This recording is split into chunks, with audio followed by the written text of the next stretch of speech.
Y'all, it has been an experience, and honestly, I'm ready to talk about it. I'm trying to avoid things,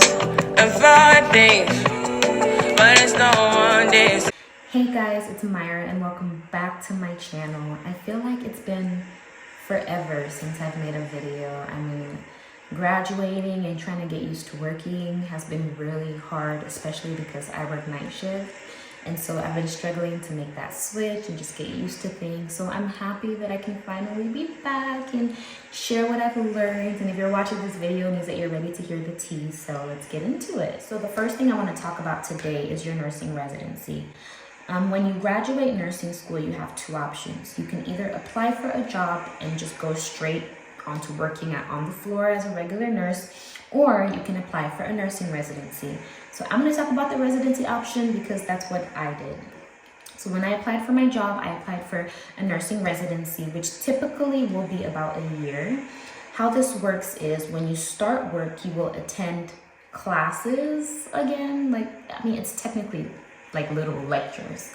So you attend lectures for a period of time, and then you gradually transition into lectures and being on the floor, and then eventually it's just you on the floor with like lectures every once a month. That's how we have it from my facility. And so in these lectures, they're gonna teach you like more skills from nursing school.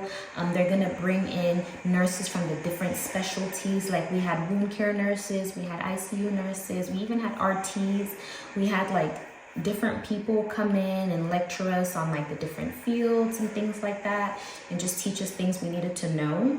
And then we would section off into our separate specialties. Like if you were in the ER, you would go with a different group. If you're in ICU, which is what I'm guessing you are if you're watching this video, you would go and be with the ICU nurses, and then they would teach us skills specific to our unit.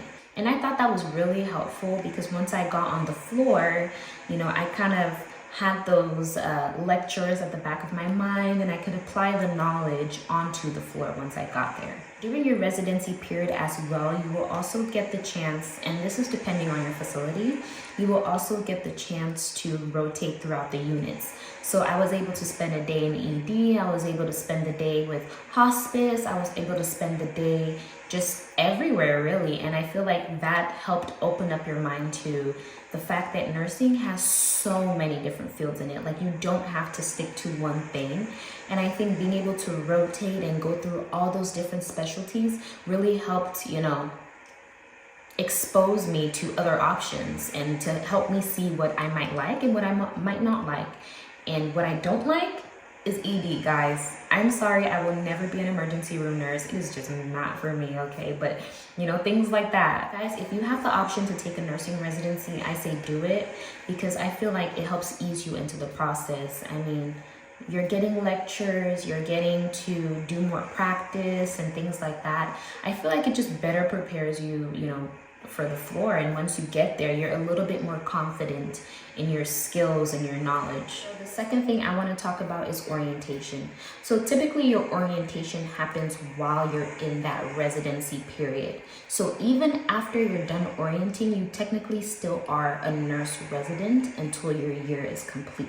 So the way orientation works is you will be assigned a preceptor, one to start with, and then you will also be given like a specific time frame that you will be on orientation. They will give you like a checklist and things that they want you to accomplish during that time of being on orientation with your preceptor. So once you get off orientation, you typically are now on your own. You're your own nurse. You're responsible for your own patients, but still, like I said, even though you will be off of orientation, if you're in the nursing residency, you're still in that residency. You haven't graduated yet till the year is over. For me, with my facility, we had orientation on day shift and we had orientation on night shift. And like I told you, I'm a night shifter, but for our facility, we all had to start with days and then we switched to nights, which I really liked because it gave us the chance to experience both and kind of see the difference with the flows on both shifts, if that makes sense. So like I said earlier, you will have a preceptor. This preceptor is basically gonna be your teacher, your mother on the floor. Like, this is who you are going to be stuck with, right? And their job is to teach you everything they know. So guys, take advantage of your orientation. Ask questions, always ask questions, because that's what they're there for. Their job is to watch over you while you're taking care of this patient, make sure that you're not making any mistakes, and just kind of help ease you into being able to take care of your patient on your own. I really liked orientation because it made me feel like I was safe. It made me feel like if I made a mistake, it is not on my license, it's on my preceptor's license. So they know that too. They know that they are responsible for you, okay? And guys, I'm gonna be honest, I stayed on orientation a lot longer than I should have. I was asking for extra orientation because I did not feel ready to get off of orientation. You are only gonna be on orientation once, and take advantage of it, okay? Don't feel like you need to be off orientation because everybody else is off orientation. Remember that once you get off orientation, you are basically on your own. Anything that happens to your patient, you are liable for. So if you don't feel completely ready, which is okay, you're never gonna be ready to get off. But if you feel like you can't safely handle the care of a patient, take the extra orientation. Like I said, don't be like me, don't overdo it, because if they ask, I'll be like, yeah, give me 1 week, 2 more weeks, sure, I'll stay on.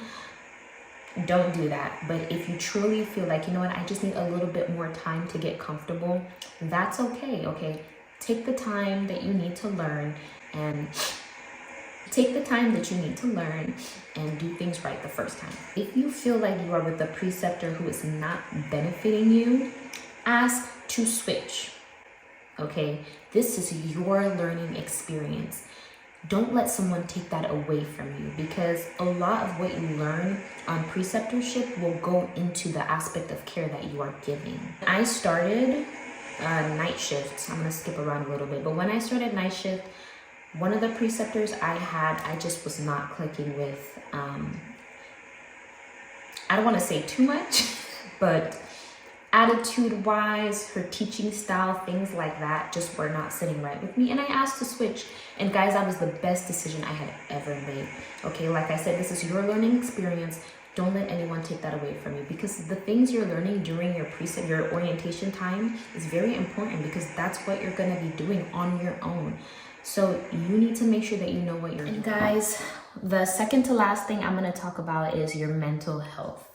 I feel like this is so important, only because, guys, when I started, I definitely struggled with my mental health. I felt like ICU especially, there is a lot of death, guys. I think way more than I had prepared myself for.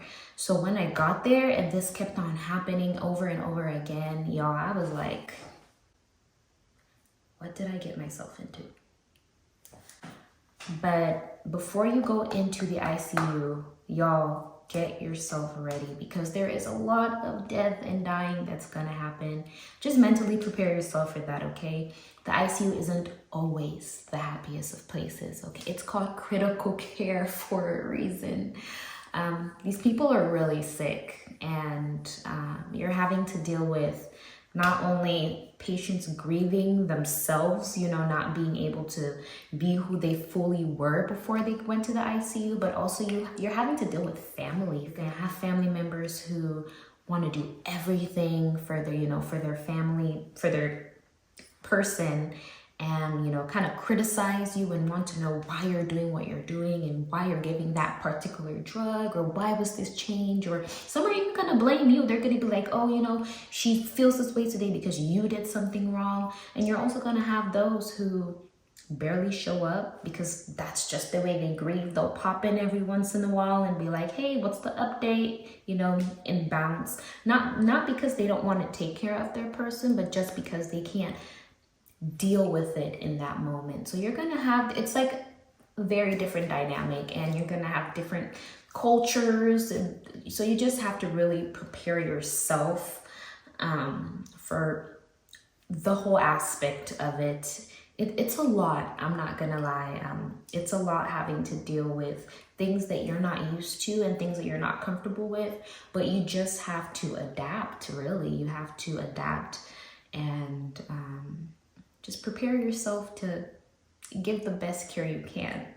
I don't, that's really the best way I could say it. So going back to talking about my mental health, like I said, the death and dying was a lot for me in the beginning. In my facility, and I'm pretty sure in other facilities, we are doing the postmortem care for the patient and, you know, the paperwork and all of that, taking them down to the morgue and putting them in the fridge, which was a lot for me. You know, I never had to do that. I was a CNA. I worked with the elderly, and I had the elderly patients pass away, but I wasn't that directly involved. I wasn't responsible for their bodies and things like that.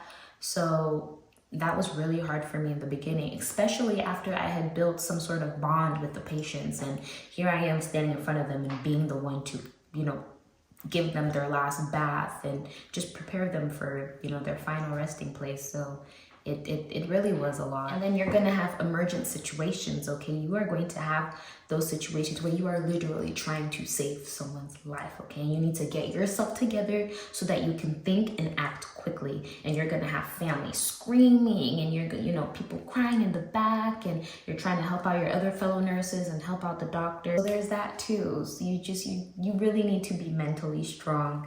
Especially in those code blues and things like that, where you're having to, you know, do CPR on the patient, and sometimes the patient doesn't make it right there and then. Somebody could be fine 1 second ago, and the next minute you're pumping their chest. You know, it's crazy. Another thing I wanted to mention, guys, is definitely try to find ways to reset yourself. I journal, I talk to family, you know, my sister, my mom. You know, just talk to those around you, journal. You have to take care of yourself to take care of other people. And like my sister would say, you need to leave work at work. So if it's possible, I know it's hard, but try to leave work at work. I feel like, especially with my first death that I had, it was constantly replaying in my mind because it literally happened in front of me and very randomly. But overall, I am so happy that I chose the ICU. I feel like it has changed my overall perspective on life. I feel like I am so much more grateful for my life, for my family, for my friends than I was before I got into the ICU, because I got to see how quickly things could be taken away from you.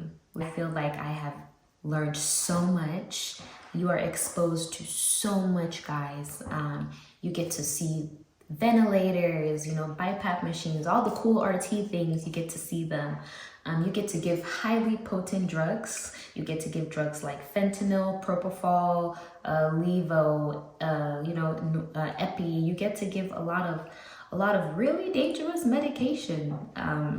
So that's another thing that you have to be really careful about, because a mistake can be costly, okay, like life costly. Like I said before, I wouldn't have traded this experience for anything.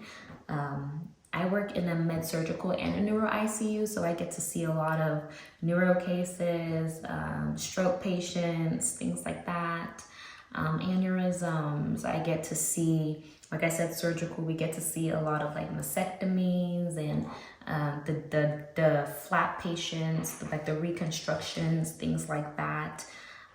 So yeah, it's pretty cool. It's pretty cool. All right, guys, that's it. Thank you so much for watching my video. I hope I was able to sprinkle some knowledge your way or give you some advice or tips that will help you in the future. Let me know what you guys want to see next. I will definitely be doing more videos. Thank you so much to everybody who reaches out to me for help. Please, guys, I know I put my email down there, but don't email me because I am terrible at emails.